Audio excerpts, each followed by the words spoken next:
ಮರೆ ಎಷ್ಟು ಚಲೋ ಈ ಅಮ್ಮ ಹೆಣ್ಣಿಂದ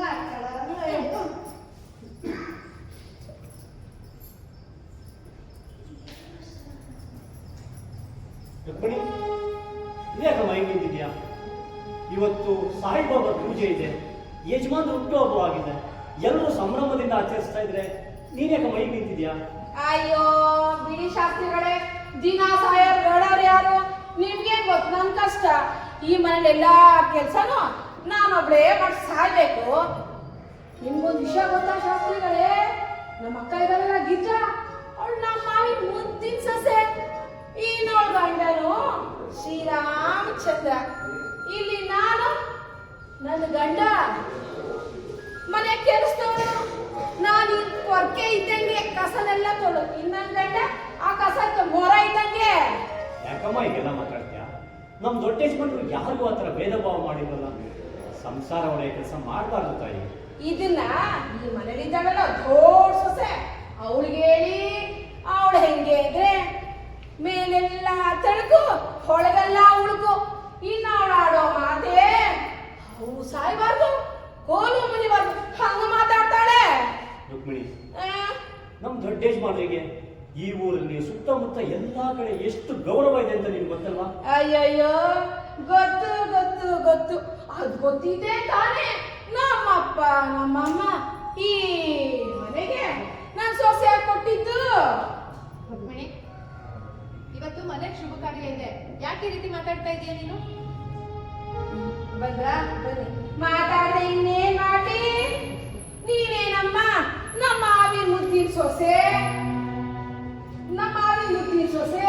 ನಿನ್ಗೇನಾಗಬೇಕು ಅಂತ ನಿಮ್ಮ ಮನೆ ಕೆಲ್ಸದವಳು. ಇಲ್ಲಿ ಬೆಣ್ಣೆ ಹಂಗ ಮಾತಾಡಿ ಅನ್ನ ಅತ್ತೆ ಬೆಂಕಿ ತೊಗೊಂಡು ತುಪ್ಪ ಸುರಿತೀಯ. ನನಗೆ ಗೊತ್ತಿಲ್ವಾ ನಿನ್ನ ಆಟ?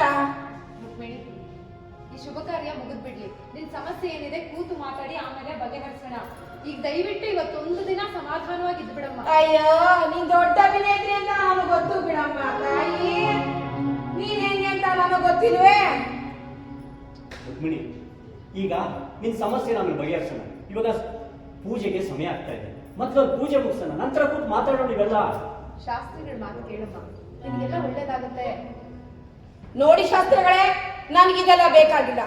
ಈ ಮನೆಯಲ್ಲಿ ನಮ್ಮ ಮಾವ ಶ್ರೀರಾಮಚಂದ್ರನಿಗೆ ಎಷ್ಟು ಮರ್ಯಾದೆ ಸಿಕ್ಕುತ್ತೋ ನನ್ನ ಗಂಡ ಕೃಷ್ಣನ್ಗೂ ಅಷ್ಟೇ ಮರ್ಯಾದೆ ಸಿಗ್ಬೇಕು. ಇಲ್ಲಾಂದ್ರೆ ನಾ ಸುಮ್ಮನೆ ಇರಲ್ಲ. ಆಯ್ತಮ್ಮ, ಆಯ್ತು ನೋಡು.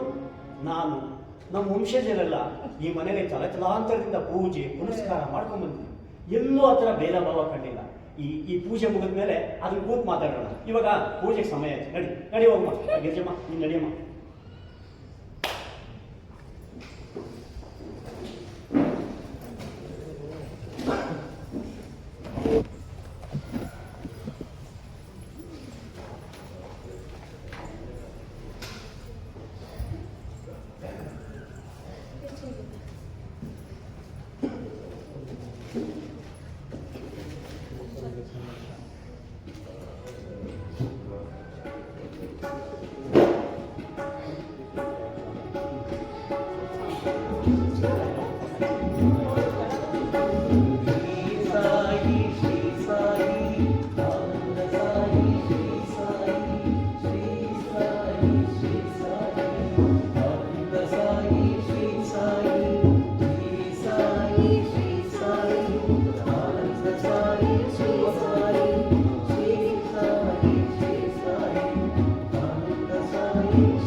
ದಯವಿಟ್ಟು ಎಲ್ಲರೂ ಪ್ರಸಾದ ಹಾಗೆ ತಾಂಬೂಲನ ತಗೊಂಡೇ ಹೋಗ್ಬೇಕು.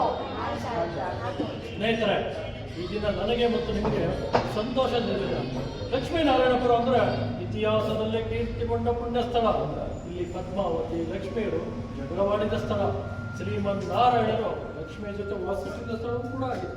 ಆದ್ದರಿಂದ ಇವರಿಗೆ ಲಕ್ಷ್ಮೀನಾರಾಯಣಪುರ ಎಂಬುದಾಗಿ ಇಲ್ಲಿ ವೈಕುಂಠ ಏಕಾದಶಿಯ ದಿನದಂದು ವಿಶೇಷವಾದ ಪೂಜೆ ಮಹೋತ್ಸವಗಳು ತುಂಬಾ ಅದ್ದೂರಿಯಿಂದ ನಡೀತವೆ. ಅದಕ್ಕೆ ಪ್ರತಿ ವರ್ಷ ನಮ್ಮೂರಿನ ಜಾತ್ರೆಯಲ್ಲಿ ಶ್ರೀ ಲಕ್ಷ್ಮೀನಾರಾಯಣನ ಪೂಜೆಯನ್ನು ವಿಶೇಷವಾಗಿ ಅದ್ದೂರಿಯಿಂದ ಆಚರಿಸ್ಕೊಂಡು ಬರ್ತಾ ಇದ್ದೀವಿ. ಆವತ್ತಿನ ದಿನ ಸಾಂಸ್ಕೃತಿಕ ಕಾರ್ಯಕ್ರಮ, ನೃತ್ಯ, ಡೊಳ್ಳು ಕುಣಿತ, ಸಂಗೀತ ಇವೆಲ್ಲವೂ ವಿಶೇಷವಾಗಿರುತ್ತವೆ. ಯಜಮಾನ್ರೆ, ಅದಕ್ಕೆ ಈ ಊರಿನಲ್ಲಿ ದುಷ್ಟ ಶಕ್ತಿಗಳೆಲ್ಲ ದೂರವಾಗಿ ರೋಗ ರುಜಿನಗಳಿಲ್ಲದೆ ಪ್ರಜೆಗಳೆಲ್ಲ ಸುಖವಾಗಿದ್ದಾರೆ. ಅದಕ್ಕೆ ನೀವು ಇಷ್ಟು ವರ್ಷ ಕಾಪಾಡ್ಕೊಂಡ್ ಬಂದಿದ್ದೀರಲ್ಲ, ಯಾರಿಗೂ ಕಷ್ಟ ಕಾಣ್ತಿಲ್ಲ. ನಮ್ಮ ದೊಡ್ಡ ಯಜಮಾನರು ವಂಶ ಪಾರಂಪರೆಯಿಂದ ಎಲ್ಲಾ ದೇವತಾ ಕಾರ್ಯಗಳನ್ನ ಸಾಂಗೋಪಾಂಗವಾಗಿ ನಡೆಸಿಕೊಂಡು ಬರ್ತಾ ಇದ್ದಾರೆ. ಹೌದು, ನನ್ನ ಅಧಿಕಾರದಲ್ಲಿ ಎಂದಾದರೂ ಲೋಪ ಕಂಡು ಬಂದರೆ ನಾನು ಯಾವ ಸ್ಥಾನವಾದರೂ ತ್ಯಾಗ ಮಾಡಲು ಸಿದ್ಧ. ಎಲ್ಲಿಯವರೆಗೆ ಜನರ ಪ್ರೀತಿ ವಿಶ್ವಾಸ ನನ್ನ ಮೇಲಿರುತ್ತದೆಯೋ ಅಲ್ಲಿಯವರೆಗೆ ಇದೇ ಶ್ರದ್ಧಾ ಭಕ್ತಿ ಪೂಜೆ ಕಾರ್ಯಗಳ ಜೊತೆಗೆ ಅಧಿಕಾರದಲ್ಲಿಯೂ ಎಂದಿಗೂ ಲೋಪ ಬಾರದಂತೆ ನಿಮ್ಮೆಲ್ಲರೊಂದಿಗೆ ಸದಾ ವಿಶ್ವಾಸಪೂರ್ವಕವಾಗಿ ನಿಲ್ತೀನಿ. ಮಾವ, ನಾನು ನಿಮ್ ಸೊಸೆ, ನನ್ನನ್ನೇ ಇಷ್ಟು ಪ್ರೀತಿಯಿಂದ ನೋಡ್ಕೊಂಡಿದ್ದೀರಾ ಅಂದ್ಮೇಲೆ ಇನ್ನು ಈ ಪ್ರಜೆಗಳನ್ನು ಕೂಡ ನೀವು ಹಾಗೆ ಕಾಣ್ತೀರಿ. ಹೌದಪ್ಪ, ಈ ಸೂರ್ಯ ಚಂದ್ರರಿವರೆಗೂ ನಮ್ಮೂರಿನ ಈ ಎಲ್ಲ ಜನರು ಸಹಿತ ಮುಂದಿಗೆ ಹೆಜ್ಜೆ ಹಾಕುತ್ತಾ ಸಹಕಾರದಿಂದ ಸಂತೋಷವಾಗಿರ್ತೇವೆ. ಅಪ್ಪ, ನೀವು ಕೆಟ್ಟದ್ದೆಲ್ಲ ಯೋಚಿಸ್ಬೇಡಿ. ಅಂತ ಸಮಯದಲ್ಲಿ ಬಂದ್ರೆ ನಾನು ಪ್ರಾಣ ಕೊಟ್ಟಾದ್ರೂ ಸರಿ, ಮನೆತನದ ಗೌರವ, ಊರಿನ ಮರ್ಯಾದೆ ಕಾಪಾಡ್ತೀನಿ. ಶಬಾಷ್! ತಂದೆಗೆ ತಕ್ಕ ಮಗ. ಮಗ ಅಂದ್ರೆ ಈ ರೀತಿನೇ ಇರಬೇಕು. ನಿನ್ನ ಮನಸ್ಸಲ್ಲಿರೋ ಮಾತು ಕೇಳ್ತಾ ಇದ್ರೆ ಎಂಥವರಿಗೂ ಮೈ ರೋಮಾಂಚನವಾಗ್ಬಿಡುತ್ತೆ. ಹೌದೌದು, ನೀವು ಮಾಡಿರೋ ದಾನ ಧರ್ಮ ಪ್ರತಿಯೊಬ್ಬರು ಬಾಯಲ್ಲೂ ಮುಂಗಾರಿನ ಮಳೆಯಂತೆ ಓರ್ಗರಿತಾ ಇರುತ್ತೆ. ನೋಡಿದ್ರ ಯಜಮಾನ್ರೆ, ಜನಗಳು ಎಷ್ಟು ನಿಮ್ಮ ಮೇಲೆ ಪ್ರೀತಿ ವಿಶ್ವಾಸ ಇಟ್ಟಿದ್ದಾರೆ ಅಂತ ಈಗಲಾದ್ರೂ ಗೊತ್ತಾಯ್ತೆ.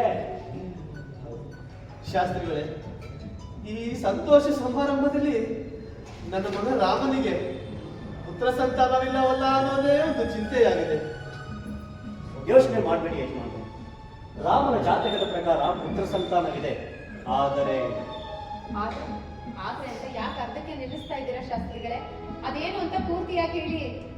ಅಮ್ಮ ಗಿರಿಜಮ್ಮ, ನಾವು ರಸ್ತೆಯಲ್ಲಿ ನಡೆಯಬೇಕಾದ್ರೆ ಹೇಗೆ ಉಪ್ಪು ತಗುಗಳಿರ್ತವೆಯೋ ಅದೇ ರೀತಿ ನಿಮ್ಮ ಕಷ್ಟ ಕಾರ್ಪಣ್ಯಗಳು ನಿಮಗೆ ಪುತ್ರ ಸಂತಾನವಿಲ್ಲವೆಂಬ ಕೊರಗು ಆದಷ್ಟು ಬೇಗ ನೀಗುತ್ತದೆ. ಒಬ್ಬ ಬಾಲಕಂದನ ಆಗಮನದೊಂದಿಗೆ ಈ ಕಷ್ಟಗಳೆಲ್ಲ ನೀಗುತ್ತದೆ. ಆದ್ದರಿಂದ ನೀವು ಆ ಸಾಯಿಬಾಬನನ್ನು ನಂಬಿ ಪೂಜಿಸಿ. ಶಾಸ್ತ್ರಿಗಳೇ, ಈ ಕಾಲದಲ್ಲೂ ಜ್ಯೋತಿಷ್ಯ ದೇವರು ತಿನ್ನುವುದು ನಂಬ್ತೀರಾ? ಪಂಡಿತ್ರೆ, ನೀವು ದೇವರನ್ನು ನಂಬದೇ ಇರಬಹುದು, ಆದ್ರೆ ಈ ಕಷ್ಟ ಸಂಕಟಗಳು ಬಂದಾಗ ಅಯ್ಯೋ ದೇವರೇ ಅಂತ ಉದ್ಗಾರ ಕೇಳುವುದಿಲ್ಲವೇ? ಅಂದ ಮೇಲೆ ನಿಮ್ಮ ಮನಸ್ಸಿನಲ್ಲೂ ದೇವರಿದ್ದಾನೆ, ಆದರೆ ಪ್ರಕಟವಾಗುವುದಿಲ್ಲ. ಶಾಸ್ತ್ರಿಗಳೇ, ನೀವು ಸತ್ಯವನ್ನೇ ಹೇಳಿದ್ರಿ. ನಮ್ಮ ಪಂಡಿತರಿಗೆ ವೈದ್ಯದಲ್ಲಿ ತಿಳಿದಿದ್ದಾರೆ ವಿನಃ ದೇವರ ಸತ್ಯ ಅಸತ್ಯದ ಬಗ್ಗೆ ಕಿಂಚಿತ್ತು ಅರ್ಥ ಆಗೋದಿಲ್ಲ.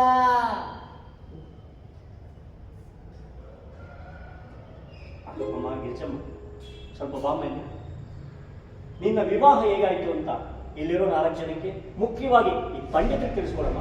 ಶಾಸ್ತ್ರಿಗಳೇ, ನನ್ನ ಮದುವೆ ಆಗುತ್ತೆ ಅಂತ ನಾನು ಮನಸ್ಸಿನಲ್ಲೂ ಅನ್ಕೊಂಡಿರ್ಲಿಲ್ಲ. ಯಾಕಂದ್ರೆ ನನ್ನ ತಂದೆಯವರ ಮನೆಯಲ್ಲಿ ಅಷ್ಟೊಂದು ಕಷ್ಟ ಇತ್ತು, ಬಡತನ ಇತ್ತು. ಒಂದು ದಿನ ರಾತ್ರಿ ನಾನು ಮಲಗಿದ್ದಾಗ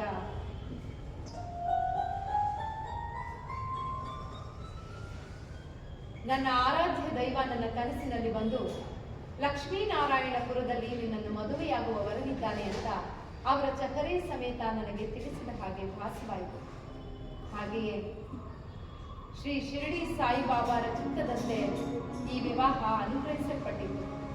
ಗುರು ಹಿರಿಯರ ಸಮ್ಮುಖದಲ್ಲಿ ನನ್ನ ಗುರುವಿನ ಆಶೀರ್ವಾದದೊಂದಿಗೆ ರಾಮನೊಂದಿಗೆ ನನ್ನ ವಿವಾಹವಾಯಿತು.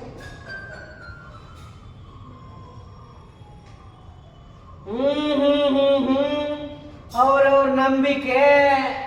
ಕುಲಕರ್ಣಿಯವರೇ, ಗ್ರಾಚಾರ ಕೆಟ್ರೆ ಹಗ್ಗ ಕೂಡ ಆಗುತ್ತೆ ಅಲ್ವಾ ಶಾಸ್ತ್ರಿಗಳೇ?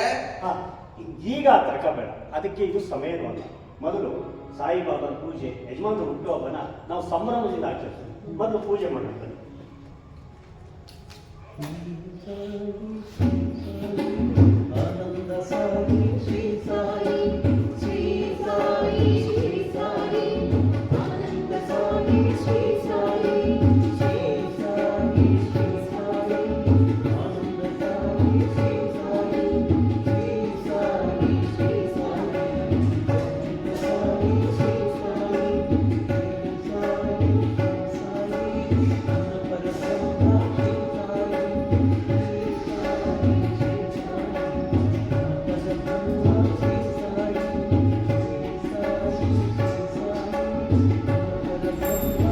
ತಾವೆಲ್ಲ ಹೋಗಿ ಪ್ರಸಾದ ತಗೊಂಡ್ರಿ. ಶಾಸ್ತ್ರಿಗಳೇ ಪೂಜೆ ಚೆನ್ನಾಗಿ ಆಯ್ತು, ನಾವಿಲ್ಲಿ ಬರೋದೇ.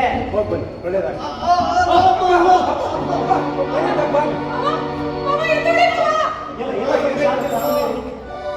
ಕೃಷ್ಣ, ನಿಮ್ಮ ತಂದೆಗೆ ವಿಶ್ರಾಂತಿ ಬೇಕು, ಒಳಗಡೆ ತಗೊಂಡು ಬಾ. ಶಾಸ್ತ್ರಿಗಳೇ, ಪೂಜಾ ವಿಧಾನದಲ್ಲಿ ಏನಾದ್ರೂ ದೋಷವಾಯ್ತೆ? ಯಾಕಮ್ಮ ಕೆಟ್ಟ ಯೋಚನೆ ಮಾಡ್ತೀಯಾ? ಪಂಡಿತ್ರೆ, ಸುಮ್ಮನೆ ನಿಂತ್ಬಿಟ್ರಲ್ಲ, ಏನಾಯ್ತು ಅಂತ ನೋಡಿ ಹೇಳ್ಬಾರ್ದೆ?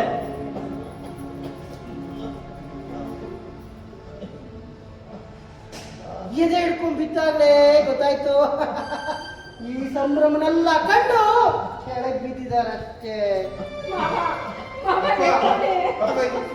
ಅಯ್ಯಯ್ಯಯ್ಯಯ್ಯಯ್ಯೋ ಗಿರ್ಜಮ್ಮ, ಎದುರುವಂಥದ್ದು ಏನೂ ಆಗಲ್ಲ. ನಮ್ ಪಂಡಿತ್ ಹೇಳಿದಂತೆ ಎಲ್ಲೋ ಸಂತೋಷ ಬಿದ್ದಿದ್ದಾರಷ್ಟೇ. ನಮ್ಮ ಈ ಪಂಡಿತ್ರು ಎಷ್ಟು ಜನಕ್ಕೆ ದೂರದಿಂದ ನಿಂತು ಔಷಧಿ ಕೊಟ್ಟು ಗುಣಪಡಿಸಿಲ್ವೇ? ಇವಾಗ ಒಳ್ಳೆಯ ತಗೊಳ್ಳಿ, ಮೊದಲು ನೀವು ವಿಶ್ರಾಂತಿ ತಗೊಳ್ಳಿ.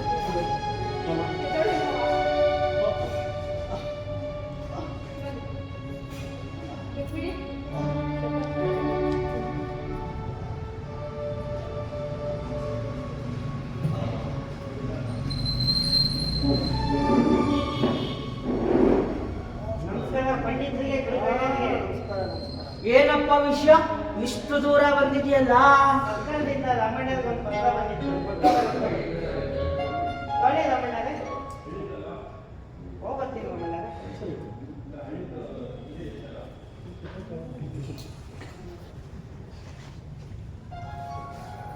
ರಾಮಣ್ಣ, ಏನಿದೆ ಪತ್ರದಲ್ಲಿ? ಕುಲಕರ್ಣಿಯವರೇ, ನನ್ನ ತಂದೆ ಪರವಾಗಿ ಹೇಳುತ್ತಿದ್ದೇನೆ, ಎಲ್ಲರನ್ನು ಪಂಚಾಯತ್ ಕರೆಸಿ ಸಭೆ ನಡೆಸೋಣ. ರಾಮಣ್ಣ, ಆ ಪತ್ರದಲ್ಲಿ ಏನಿದೆ ಅಂತ ನೀನು ಹೇಳ್ತಾ ಇಲ್ಲ, ಸುಮ್ಮನೆ ಪಂಚಾಯಿತಿ ಅಂದ್ರೆ? ಅಪ್ಪನಿಗೆ ಈಗಾಗಲೇ ಅದರಿಂದ ಬೇರೆ ಯಾರಾದ್ರೂ ಅಧಿಕಾರ ವಹಿಸ್ಕೊಳ್ಳಿ ಅಂತ ಸಭೆ ಕಳಿಸ್ತೇನೆ. ಎಂಥ ದೊಡ್ಡ ಗುಣ, ದೊಡ್ಡ ಗುಣ! ತಂದೆಗೆ ತಕ್ಕ ಮಗನೇ ನೀನು.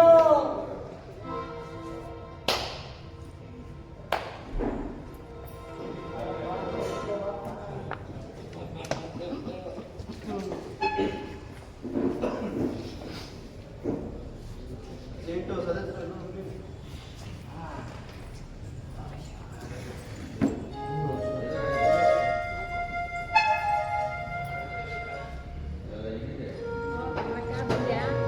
ಮಾತಾಡ್ಕೊಳ್ಳಿ. ಅಮ್ಲಕ್ಕ ಬಂದೇನವ, ಕೆಲಸ ಎಲ್ಲ ಮುಗಿತಾ?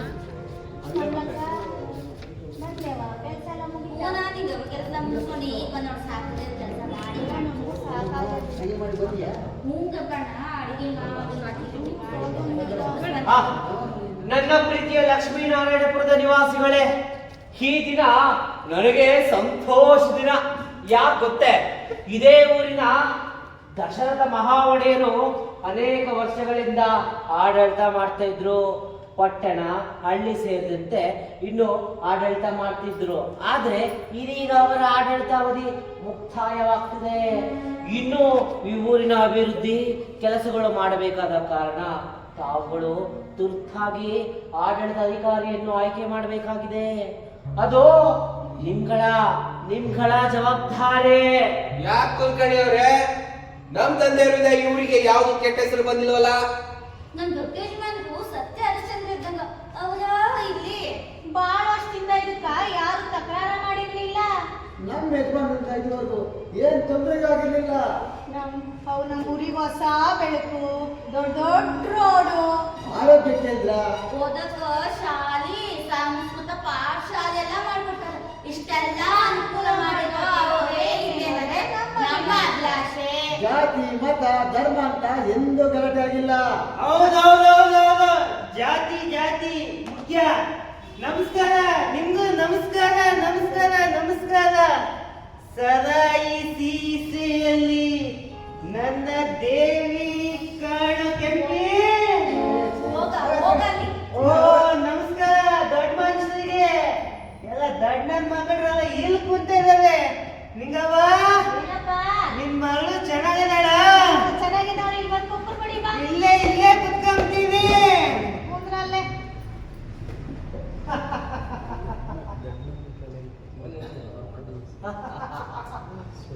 ಇದು ನಿಮ್ಗರ್ಥ ಆಗುವುದಿಲ್ಲ. ಇದು ರಾಜಕೀಯ. ಕಾಲ ಕಾಲಕ್ಕೆ ತಕ್ಕಂತೆ ನಾವು ನಡಿಬೇಕು. ನೀವುಗಳನ್ನ ಮುಂದೆ ಕರ್ಕೊಂಡು ಹೋಗ್ಬೇಕು. ನಾನು ಹೇಳಿದ್ದು ಈ ಹಳ್ಳಿ ಭವಿಷ್ಯಕ್ಕಾಗಿ.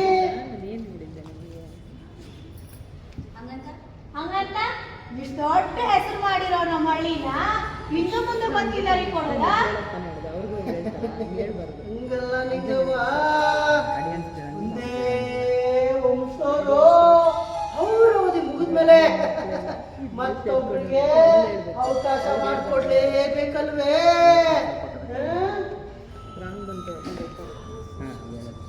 ನೋಡಿ ನೋಡಿ ನೋಡಿ, ಹೇಗೆ ಹೇಗೆ ಈ ಊರಿನ ಜನ ಗುಸು ಗುಸು ಗುಸು ಗುಸು ಅಂತ ಮಾತಾಡ್ತಿದ್ದಾರೆ. ಮಹಾಜನಗಳೇ, ಕ್ಷಮಿಸಬೇಕು. ನಿಯಮಾವಳಿಗಳ ಪ್ರಕಾರ, ಕಾನೂನಿನ ಪ್ರಕಾರ ಅವಧಿ ಮುಗಿದ ಮೇಲೆ ನಗ್ತ ನಗ್ತ ಜಾಗ ಬಿಟ್ಕೊಡ್ಬೇಕು. ಅದು ನಿಯಮ. ಸಾಹೇಬ್ರ, ನಿಮ್ ಮನಸ್ನಾಗ ಯಾರಾದ್ರೂ ಇದ್ರ ಇಲ್ಲೇ ಹೇಳ್ತಲ್ಲ. ಇಷ್ಟು ದಿನ ಈ ಹಳ್ಳಿ ಮಂದಿ ಬಾಳ್ ನೆಮ್ಮದಿಯಾಗಿದ್ರು. ಕುಲ್ಕರ್ಣಿ, ನಿಮ್ಮ ಮಾತಿನ ಮೇಲೆ ನಮಗೆ ನಂಬಿಕೆ ಇದೆ. ಆದ್ರೆ ಮುಂದೆ ಅಧಿಕಾರಕ್ಕೆ ಬರುವ ವ್ಯಕ್ತಿ ಜಾತಿ ಮತ ಧರ್ಮಗಳಿಗೆ ವಿರೋಧಿಗಳಾಗಿರ್ಬಾರ್ದು. ಎಲ್ಲರನ್ನು ಒಂದೇ ರೀತಿ ನೋಡುವಾಗಿರ್ಬೇಕು. ಸರಿಯಾದ ವ್ಯಕ್ತಿ ಅಂದ್ರೆ ಈ ನಮ್ಮ ಕುಲ್ಕರ್ಣಿ ಸಾಹೇಬ್ರು. ರೇ ಪಂಡಿತ್ರೆ, ಅದು ನೀವ್ ಹೇಳಿದ್ರೆ ಸಾಲದು. ಇಲ್ಲಿ ಬಂದಿದಾರಲ್ಲ ಜನ, ಇವ್ರು ಹೇಳ್ಬೇಕು. ಹೇಳ್ತಾರಪ್ಪ ಕೃಷ್ಣ, ಹೇಳ್ತಾರೆ. ಈ ಹೊಸಬ್ರು ಆಡಳಿತ ಬಂದ ಮೇಲೆ ಕೃಷ್ಣ ನಿನ್ ಜವಾಬ್ದಾರಿ ಜಾಸ್ತಿ ಇರುತ್ತಪ್ಪ. ಮತ್ತೆ ಕಡ ಸಭೆ ನಡೆಸಿ ಯಾರಂತ ಆಯ್ಕೆ ಮಾಡ್ಬೋದಲ್ಲ. ಪಂಡಿತ್ರೆ, ನಿಮ್ಮ ಹೆಸರೇ ಮುಂದೋಗ್ಲಿ, ಹಿಂದೆ ನಮ್ಮ ಊರಿಗೆ ಬರುತ್ತೆ. ಭಲೆ ಭಲೆ, ಚೆನ್ನಾಗ್ ಮಾತಾಡ್ತೀಯ ಕೃಷ್ಣ. ನಿನಗೆ ಆಡಳಿತ ಮಾಡೋ ಶಕ್ತಿನೂ ಇದೆ. ಮುಂದೆ ನಿನಗೇನೋ ಕಾದಿದೆ. ಮಹಾಜನಗಳೇ, ಯಾರು ಅಧಿಕಾರಕ್ಕೆ ಬಂದ್ರೇನು, ಯಾರು ಆಡಳಿತ ಮಾಡಿದ್ರೇನು, ನಮಗ್ ಬೇಕಾಗಿರೋದಿಷ್ಟೇ. ನಮ್ಮೂರು ನಮ್ ಜನ ಚೆನ್ನಾಗಿರ್ಬೇಕನ್ನೋದೇ ನಮ್ಮ ಉದ್ದೇಶ. ನಮ್ಮ ತಂದೆ ಮಾತು ಸತ್ಯ. ನಾನಾಗಲಿ ನಮ್ಮ ತಂದೆ ಆಗಲಿ ಎಂದೂ ಅಧಿಕಾರಕ್ಕೆ ಆಸೆ ಪಟ್ಟವರಲ್ಲ. ನಮ್ಮ ತಂದೆಯವರು ಈಗಾಗಲೇ ವಯಸ್ಸಾಗಿದೆ. ನನಗೋ ಅಧಿಕಾರದ ಗಂಧವೂ ಗೊತ್ತಿಲ್ಲ. ಅದರಿಂದ ಈ ಈ ಸಭೆನ ತೀರ್ಮಾನ ಮಾಡಲಿ. ಅವ್ರಿಗೆ ಇಷ್ಟ ಇಲ್ಲದೆ ಇರ್ಬೋದು, ಆದ್ರೆ ನನ್ಗೆ ಇಷ್ಟ ಇದೆ. ಮೊದಲಿಂದನೂ ಅಧಿಕಾರ ಮಾಡ್ಕೊಂಡು ಬಂದಿದ್ದೀವಿ, ಮುಂದೇನು ಮಾಡಿದ್ವಿ. ಮಹಾಜನಗಳೇ, ಹಿಂದೆ ಹೇಗಿತ್ತು ಮುಂದೆ ಹೇಗಿರ್ಬೇಕಂತ ಯುವಕರಾದ ನನಗೆ ಗೊತ್ತು. ಅದಕ್ಕೆ ನನಗೆ ಆಯ್ಕೆ ಮಾಡಿ ಅಂತ ತಮ್ಮಲ್ಲಿ ಕೋರುತ್ತೇನೆ. ಹೇ ಕೃಷ್ಣ, ನಮಗಿಷ್ಟ ಇಲ್ಲದೆ ಇರೋದು ನಿನಗೆ ಯಾಕಾಗಬೇಕು? ಮನೆಯಲ್ಲಿ ತಲಾಟ ಮಾಡ್ದಾಗೆ ಇಲ್ಲೂ ಮಾಡಬೇಡ. ಅಪ್ಪ, ನೀನು ನನ್ನ ಮೊದಲಿಂದ ಮಲ್ತಾಯಿ ಬಂದಂತೆ ನೋಡ್ತಾ ಇದೀಯಾ. ನಾನು ಯಾವುದೇ ಕೆಲಸ ಮಾಡೋದ್ರು ಅದಕ್ಕೆ ಅಡ್ಡಿಪಡಿಸ್ತಾ ಇದೀಯಾ. ನಿನಗೆ ಈಗಾಗಲೇ ಹೆಚ್ಚು, ಆದ್ರೆ ನನಗೆ ಈಗ ಬಂದಿರೋ ಅವಕಾಶವನ್ನು ನಾನು ಬಿಟ್ಕೊಡೋದಿಲ್ಲ. ಹಾಗಾದ್ರೆ ನೀನು ನೀನು ನನ್ನ ವಿರುದ್ಧವಾಗಿ ಹೋಗ್ತೀಯ. ಇದರಿಂದ ನಿನಗೆ ತುಂಬಾ ಕೆಟ್ಟದಾಗತ್ತೆ ಕೃಷ್ಣ. ಗೊತ್ತು, ಅದು ಚೆನ್ನಾಗೇ ಗೊತ್ತು. ಈ ಪ್ರಪಂಚದಲ್ಲಿ ಮನುಷ್ಯನಿಗೆ ಬೇಕಾಗಿರೋದು ಹಣ, ಹಣ, ಹಣವೇ ಹೊರತು ಹೊಗಳಿಕೆ ಅಲ್ಲ. ಈ ಹೊಗಳಿಕೆ ರಾಮನ್ಗಿಟ್ಕೊಡೆ. ದೊಡ್ಡ ಯಜಮಾನ್ರೆ, ಯಾಕೆ ನಿಮ್ಮಲ್ಲೇ ಜಗಳ? ಕೃಷ್ಣ, ನಿಮ್ ತಂದೆ ಮಾತು ಕೇಳಪ್ಪ. ಕೃಷ್ಣ, ನಿನ್ನ ಬುದ್ಧಿ ಮೆಚ್ಚಬೇಕಾದ್ದೆ. ಬಿಸಿ ತುಪ್ಪ ಉಂಗ್ಳಂಗೂ ಇಲ್ಲ ಉಂಗಂಗೂ ಇಲ್ಲ. ಏ ಕೃಷ್ಣ, ನಮ್ಮ ವಂಶದಲ್ಲಿ ಬುದ್ಧಿವಂತ ಆಗೋ ಧೈರ್ಯವಂತ ನೀನೆ. ದೂರ ಮಾಡ್ಕೊಂಡ್ರೆ ಹೇಗೋ? ನೀನ್ ಇದೆಯಲ್ಲ ಅಪ್ಪನಿಗೆ ಪಿಂಡ ಹಾಕೋಕೆ. ಅಯ್ಯೋ ರಾಮ.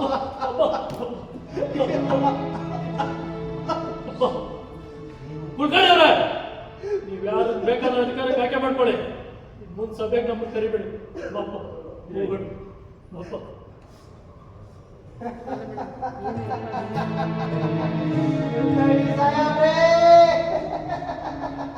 ರೊಟ್ಟಿ ಜಾರಿ ತುಪ್ಪಕ್ ಬಿತ್ತು. ಕೃಷ್ಣ ಬಾಯಲ್ಲಿ ಇಷ್ಟು ದಿನ ನೀನು ಕಷ್ಟಪಟ್ಟಿದ್ಕು ಫಲ ಸಿಕ್ತು. ಕೃಷ್ಣ, ಇಷ್ಟೊಂದು ಆವೇಶ ಪಡಬೇಡಪ್ಪ. ನೀನಿನ್ನೂ ಚಿಕ್ಕ ಹುಡುಗ. ನಮ್ಮಂತವ್ರ ಸಹವಾಸದಲ್ಲಿದ್ರೆ ನೀನು ಏನ್ ಬೇಕಾದ್ರೂ ಸಾಧಿಸ್ಬೋದು. ನನಗೆ ಯಾಕೋ ಭಯ ಆಗ್ತಾ ಇದೆ. ಇದರಿಂದ ನಾನು ನನ್ನ ಹೆಂಡತಿ ಬೀದಿಗೆ ಬರೋದಿಲ್ಲ ತಾನೆ? ಖಂಡಿತ ನೀನು ಬೀದಿಗೆ ಬರೋದಿಲ್ಲ. ನೀನು ವಯಸ್ಸಿಗೆ ಬಂದಿದೀಯಾ. ನಿನ್ನ ಪಾಲಿಗೆ ಬರುವ ಆಸ್ತಿನ್ ಕೇಳು. ನಾನಿರ್ಬೇಕಾದ್ರೆ ನೀನ್ಯಾಕೋ ಎದುರುತ್ತೀಯಾ? ಮಹಾಜನಗಳೇ, ತೋಟದ ಮನೆಯಲ್ಲಿ ಊಟದ ವ್ಯವಸ್ಥೆ ಆಗಿದೆ. ಹಾಗೆ ಪಕ್ಕದಲ್ಲಿ ನಮ್ಮ ಕಚೇರಿನೂ ಇದೆ. ತಾವೆಲ್ಲ ದಯವಿಟ್ಟು ತಾಂಬೂಲನ ತಗೊಂಡೇ ಹೋಗ್ಬೇಕು. ಅದರಲ್ಲಿ ಈ ಕರಪತ್ರ ಇದೆ. ಆ ಪತ್ರನೆಲ್ಲ ಓದಿ ನಾಳೆ ಸಭೆಲಿ ಗೊತ್ತಲ್ಲ ಯಾರಿಗೆ ಇದ್ರಪ್ಪ ಇವ್ರಿಗೂ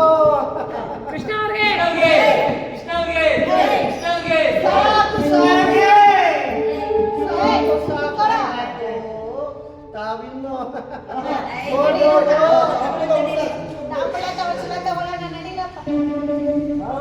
ನಾವು ಬರ್ತೀವಿ.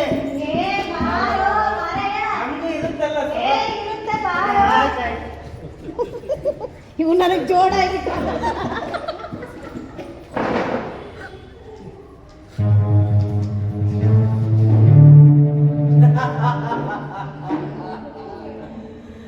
ರೀ ಪಂಡಿತ್ರೆ, ನೀವು ಪಂಡಿತರಾಗೋದ್ಕಿಂತ ಯಾವ ರಾಜ್ಯದಲ್ಲಿ ಪೂರ್ಣಯ್ಯನಂತಿರ್ಬೋದಿತ್ತು.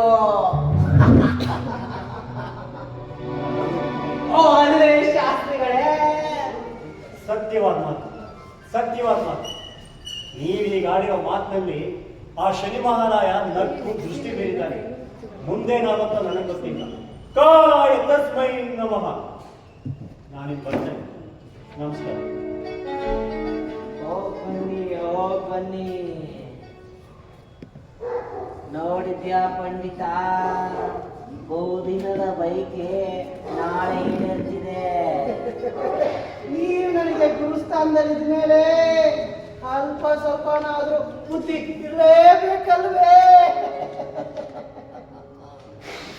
ಇವತ್ತೇ ಆಗಿತ್ತು, ನಾಳೆ ಸಹ ಊಟ ತಾಮ್ರದ ವ್ಯವಸ್ಥೆ ಮಾಡೋ. ಆಗಬಹುದು.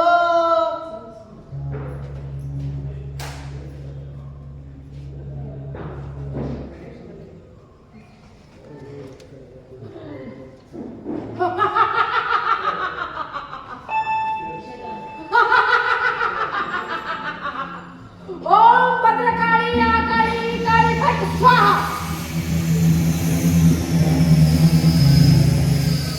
ನೋಡಿದ್ರಾ ಕುಲಕರ್ಣಿ ಅವರೇ, ನನ್ನ ನಿಂಬೆ ಹಣ್ಣಿನ ಶಕ್ತಿನ ಕಳೆದ ಬಾರಿ ಪಂಚಾಯತಿಲಿ ಗೆದ್ದಿದ್ದು ನೀವೇ. ಈ ಬಾರಿ ಕುರ್ಚಿಲಿ ಕೂರೋದು ನೀವೇ. ನೀವು ಗೆದ್ದ ಮೇಲೆ ನನಗೆ ಮರ್ವಾದೆ ಕೊಡ್ತೀರಾ ತಾನೇ? ನೀವು ಕೊಡ್ಬೇಕು, ನೀವು ಕೊಡ್ಬೇಕು, ನೀವು ಕೊಡ್ಬೇಕು. ಕೊಡ್ತೀರಾ? ಕೂಸು ಹುಟ್ಟೋಕ್ ಮುಂಚೆ ಕುಲಾಗಲ್ಸಾಗೆ ಮಾತಾಡ್ಬೇಡ. ಮೊದ್ಲು ನಾನು ಆ ಸ್ಥಾನದಲ್ಲಿ ಕೂರ್ಬೇಕು, ಆಮೇಲೆ ನೋಡೋಣ. ಏ ನೀನೆಲ್ಲ ಆತು ನೆಟ್ಟ ನೋಡು ಮಕ್ಕಳು ಪಂಚಾಯತಿ ಕಟ್ಟೆಗೆ ಹೋಗಿ ನಿನ್ ಮಂತ್ರ ಅಲ್ಲಿ ಪ್ರಯೋಗ ಮಾಡಿ ಬರ್ಬೇಕು.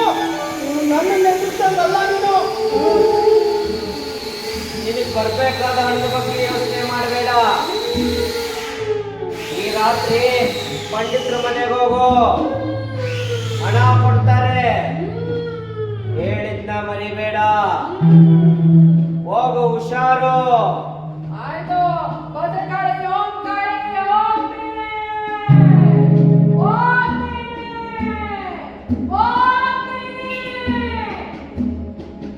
ಓಹೋ, ನಮಸ್ಕಾರ ನಮಸ್ಕಾರ. ಏನ್ ನೀವಿಬ್ರಿಲ್ವೋ ನಾಳೆ ಪಂಚಾಯತಿ ಬಗ್ಗೆ ಯೋಚನೆ ಮಾಡ್ತಾ ಇದ್ದೀರಾ?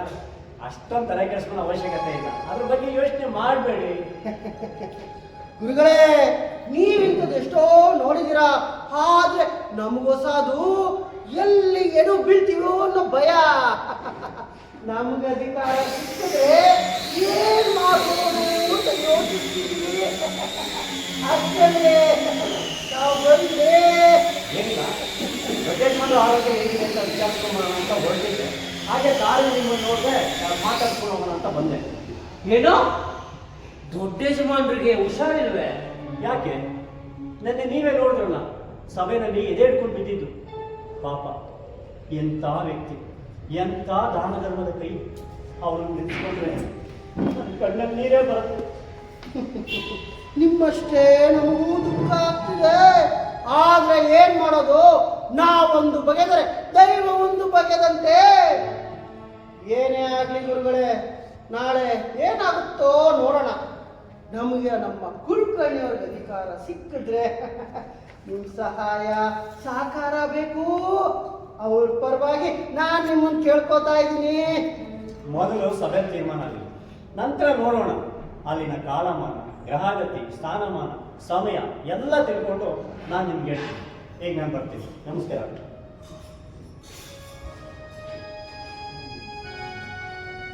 ಏನಯ್ಯ ಪಂಡಿತ, ಈ ಶಾಸ್ತ್ರಿ ಹಟ್ಕೊಡಿ ಮೇಲೆ ದೀಪ ಇಟ್ಟಾಗ ಮಾತಾಡ್ಬಿಟ್ನಲ್ಲ. ಮಾತಾಡ್ಲಿ ಮಾತಾಡ್ಲಿ, ಅಲ್ಲಿ ಗೋಡೆನೇ ಇಲ್ಲ, ದೀಪ ಎಲ್ಲಿರ್ತಾನೆ.